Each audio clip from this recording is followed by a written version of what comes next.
To choose. Me cricket ఏమైంది sir, ఆడుతూ ఉన్నారు ఇంకా? ఒకసారి ఢిల్లీకి ప్రాతినిధ్యం వహించారు, ఇక్కడ హైదరాబాద్ యూనివర్సిటీకి ప్రాతినిధ్యం వహించారు, అండ్ ఫ్రెండ్లీ మ్యాచెస్ కూడా చాలా ఆడారు. How is it going? Schooling, college, అవి ఐ మిస్ క్రికెట్ అండి.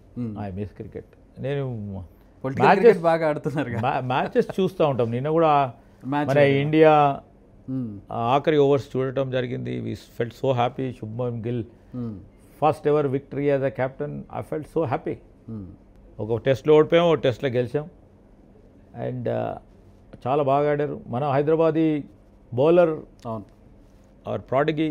వి ఫెల్ట్ సో హ్యాపీ. నేను I keep watching cricket. Cricket అనగానే మీ ముఖంలో ఒక రకమైన కాంతి, ఒక రకమైన ఉత్సాహం కనపడుతుంది. That is never goes out. That was our passion earlier. కానీ సడన్గా ఇటు వచ్చాము. ఇప్పుడు కూడా అయి ఉండేవాళ్ళ క్రికెటర్, అయి ఉండేవాళ్ళ అంత లేదు. కానీ యూనివర్సిటీ లెవెల్ వరకు ఆగిపోయాను. అంత టాలెంట్ లేదు సార్. క్రమంలో ఆ విధంగా ఆలోచన చేయలేదు. My job is to perform, whether it comes or not doesn't know. ఏమై ఉండేవాళ్ళు సార్ పొలిటీషియన్ అవ్వకపోతే?